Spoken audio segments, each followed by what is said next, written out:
Bonjour à tous, je vous invite à ce que nous puissions partager quelques réflexions autour d'un passage dans Matthieu chapitre 16, et je vais commencer à lire à partir du verset 13, Avant, je vous invite bien sûr à continuer toujours de partager ces messages autour de vous, de les relayer, mais aussi de vous abonner à notre chaîne YouTube si ce n'est pas encore fait, afin que vous soyez prévenus à chaque fois qu'une nouvelle vidéo est mise en ligne, et bien sûr cliquez sur le pouce pour favoriser la diffusion de ces vidéos. Je lis donc Matthieu chapitre 16 à partir du verset 13. Jésus se rendit dans le territoire de Césarée de Philippe et demanda à ses disciples, au dire des gens, qui est le Fils de l'homme? Ils répondirent, certains disent que tu es Jean le Baptiste, d'autres que tu es Élie, et d'autres encore que tu es Jérémie, ou un autre des prophètes. Et vous, leur demanda Jésus, qui dites-vous que je suis? Pour vous, qui suis-je? Simon-Pierre répondit, tu es le Christ, le Fils du Dieu vivant. Jésus lui dit, tu es heureux, Simon, fils de Jonas, donc c'est Pierre, car tu n'as pas découvert cela de toi-même, mais c'est mon Père qui est dans les cieux qui te l'a révélé. C'est mon Père qui est dans les cieux qui te l'a révélé.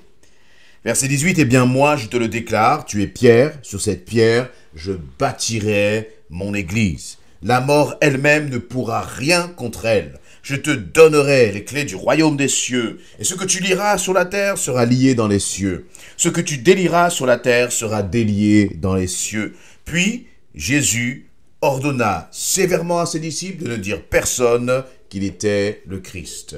À partir de ce moment, Jésus commença à montrer à ses disciples qu'il lui fallait aller à Jérusalem, souffrir beaucoup de la part des anciens, des chefs, des prêtres, des spécialistes des Écritures, être tué et le troisième jour ressuscité. Pierre le prit à part et se mit à lui faire des reproches. « Dieu t'en garde, Seigneur, dit-il. Non, cela ne t'arrivera pas. » Mais Jésus se retourna et dit à Pierre, « Va-t'en, passe derrière moi, Satan. Tu es un obstacle à ma route, car tes pensées ne sont pas celles de Dieu, mais celles des êtres humains. Amen. » Dans d'autres versions, la version Louis II, il nous est dit, Jésus va dire en fait, « Arrière de moi, Satan. » Donc, quel est le contexte? Que se passe-t-il? Eh bien, Jésus est là avec ses disciples, et puis il va leur poser cette question, qui dit-on que je suis? Et les disciples vont rapporter donc à Jésus ce que dit la foule. Certains dans la foule disent que tu es Jean-Baptiste, d'autres vont dire que tu es Élie, d'autres vont dire que tu fais partie des prophètes. Et Pierre va parler sous l'inspiration du Saint-Esprit et puis va dire « Tu es le Christ, le Fils du Dieu vivant, tu es le Oint, tu es le Messie, tu es celui qui a été choisi, tu es le Fils du Dieu vivant. » Et Jésus va dire à Pierre « Eh bien, ça ne vient pas de toi, ça ne vient pas de ton intelligence, mais cela t'a été révélé par le Saint-Esprit. » Et donc, et Jésus va continuer justement dans son échange avec Pierre en lui disant « Eh bien, Pierre, tu es Pierre, et sur cette pierre, je bâtirai mon église. » Il va lui dire ensuite ceci, « Je te donnerai les clés du royaume des cieux. Ce que tu lieras sur la terre sera lié dans les cieux. Ce que tu délieras sur la terre sera délié dans les cieux. » Et c'est une prophétie, bien sûr, qui s'est réalisée par la suite, parce qu'au jour de la Pentecôte, Pierre, lorsqu'ils ont été baptisés du Saint-Esprit, a été le premier, en fait, qui va annoncer l'évangile. Là, 3000 âmes vont se donner à Christ, et ça va être les premières... la première étape, la naissance de l'Église. La naissance de l'Église lorsque Pierre a prêché sous l'inspiration du Saint-Esprit. Et donc Pierre reçoit là comme un message de bénédiction, où Dieu lui dit en fait comment il va être utilisé pour la gloire de Dieu. Juste après cela, Jésus va partager aux disciples la façon dont il allait lui-même souffrir. La façon dont il allait être vendu exposé par les chefs religieux, par les prêtres. Et ceci va amener à sa lapidation et bien sûr à sa crucifixion. Et Jésus là au verset 21 va leur annoncer qu'il, au bout du 3e jour, qu'il sera ressuscité. Et Pierre va réagir. Pierre va dire, Seigneur, que Dieu t'en garde, jamais cela ne t'arrivera. Voyez? Et donc, il nous est dit même que Pierre va faire des reproches à Jésus. Et Jésus va avoir cette réaction extrêmement, tranchée.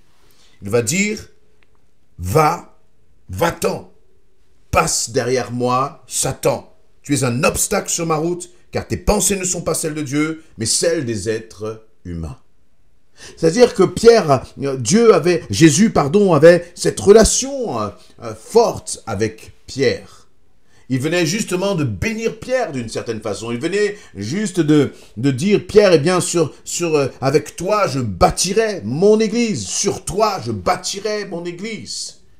Il y avait comme donné une forme de reconnaissance à Pierre devant les autres. Et peut-être que Pierre, parce qu'il avait reçu cette forme de reconnaissance de Jésus, s'est cru dans une position où il pouvait parler à Jésus comme d'égal à égal. Il pouvait dire à Jésus, non, Seigneur, ce que tu dis là, ça ne va jamais t'arriver. Et je crois que parfois, nous aussi, nous devons faire attention. Lorsque nous sommes bénis, lorsque tu sens que tu es sur la bonne voie, que tu commences à grandir avec le Seigneur, restons dans l'humilité. Restons, j'allais dire, à notre place. Restons là où le Seigneur nous place. Et ce que je voudrais, c'est surtout qu'on puisse méditer sur la réaction de Jésus. Jésus vit nuit et jour, mange, dort, boit, passe ses journées avec ses disciples, passe ses journées avec Pierre. Mais lorsque Pierre va avoir une réaction qui n'est pas du tout spirituelle, une réaction même qui est, qui va contre le plan de Dieu, Jésus ne fait pas de compromis. Notre Jésus ne marche pas dans le sentimentalisme. Notre Jésus est un Jésus qui est sans compromis, qui est extrêmement clair. Pourquoi est-ce qu'il est comme ça? Il va dire à Pierre, arrière de moi, Satan, tes pensées ne sont pas mes pensées. Il va dire, tu es un obstacle sur ma route. Car tes pensées ne sont pas celles de Dieu, mais celles des êtres humains. Et Jésus va être extrêmement clair avec Pierre à ce moment-là. Parce que Pierre a dit, bien, comme Pierre avec ses bons sentiments, avec ses émotions, il va dire, non, Seigneur, tu ne passeras pas par là. C'est comme s'il disait au Seigneur, tu ne passeras pas par les souffrances, tu ne seras pas crucifié, en fait. Mais dire cela, c'est s'opposer au plan de Dieu. Et lorsqu'on commence à s'opposer au plan de Dieu, le Seigneur est radical. Parce qu'il n'y a rien de plus important que le plan de Dieu se réalise dans nos vies. Et vous voyez, celui qui est chrétien, celui qui est enfant de Dieu, ne doit pas marcher dans le sentimentalisme. Nous devons être des hommes et des femmes de vérité, des hommes et des femmes sans compromis. Jésus a été sans compromis avec Pierre. Et c'est parce que Jésus a été sans compromis avec Pierre que Pierre a réalisé la portée de ses paroles. Pierre a pu réaliser que son attitude n'était pas bonne devant Dieu. Ce n'est pas en caressant le pécheur, ce n'est pas en caressant le péché que nous nous aiderons les uns les autres, mais c'est en parlant avec vérité. Et lorsqu'on parle avec vérité à l'autre, eh bien il faut que lorsque nous recevions une parole, nous puissions mettre nos susceptibilités de côté. Vous imaginez si Pierre avait été susceptible et il avait dit « Oh Jésus, eh bien comme c'est comme ça, comme tu me parles durement, je ne te suis plus. Je ne marche plus avec toi. Je ne veux plus être ton disciple. Tu as été trop sévère dans tes paroles. » Rien de tout cela. Il ne nous est même pas dit comment Pierre avait réagi. Parce que ce qui est important, c'est la vérité que Jésus avait prononcée. C'était ensuite à Pierre de réfléchir à son attitude, de réfléchir aux paroles de Jésus. Et toi, comment te comportes-tu lorsque tu es repris? Comment te comportes-tu lorsque, le Saint-Esprit te dit, là je ne suis pas d'accord? Et encore, lorsque c'est le Saint-Esprit qui nous parle au fond de notre cœur, nous pouvons nous humilier, nous pouvons reconnaître, c'est vrai, j'ai eu tort. Mais lorsque le Saint-Esprit utilise un frère ou une sœur pour te parler, comment est-ce que tu te comportes? Comment est-ce que tu réagis? Est-ce que tu commences à redresser le torse et dire à ton frère, à ta soeur, mais qui es-tu toi pour me parler? Vous voyez, Pierre il va faire des reproches à Jésus. Pierre va faire des reproches à Jésus. Restons dans l'humilité. Ne soyons pas aussi les hommes et les femmes qui marchons dans le sentimentalisme.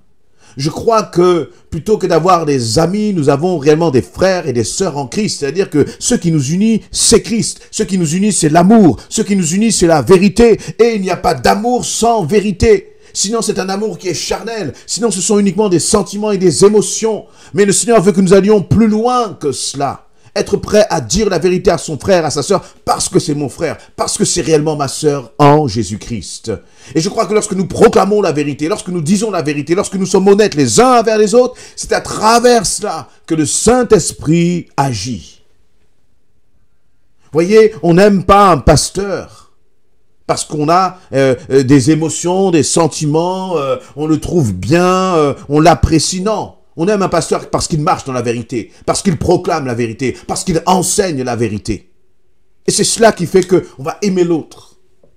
De la même façon, on aime une frère ou une sœur parce qu'on voit en lui la personne de Christ. Et puis lorsqu'il faute et qu'on va lui partager, lui dire, eh bien attention, là tu as fauté, eh bien on voit son humilité. Et c'est comme ça qu'on doit marcher ensemble les uns avec les autres, mais pas par les sentiments. Jésus ne marchait pas par les sentiments. Jésus ne marchait pas par les sentiments avec... Alors oui, Jésus avait des sentiments. Je vais corriger ce que je suis en train de dire. Jésus avait des sentiments.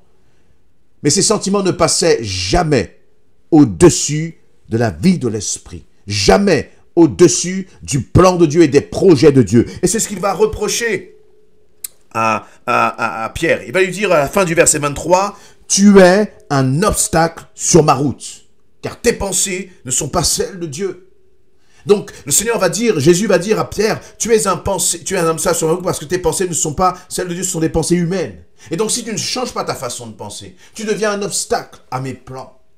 Et si je ne change pas ma façon de penser, si nous ne changeons pas notre façon de penser, si notre façon de penser ne se conforme pas à la pensée du Seigneur, si notre façon de penser ne se conforme pas à la parole de Dieu, nous devenons des obstacles au plan de Dieu, dans nos vies, dans l'Église, dans notre voisinage. Et Dieu ne changera pas ses plans. C'est donc à nous de nous aligner sur sa façon de penser. C'est donc à nous d'être transformés. C'est à nous d'être changés. C'est à nous de ne pas marcher par les émotions et par les sentiments, mais de réellement marcher par l'esprit. Que l'Église ne soit pas le lieu justement du sentimentalisme, des préférences. Mais ce que nous devons préférer, c'est la pensée de Dieu. Ce que nous devons préférer, c'est ce que Dieu veut avant toute chose. Dans le nom précieux de Jésus-Christ. Amen.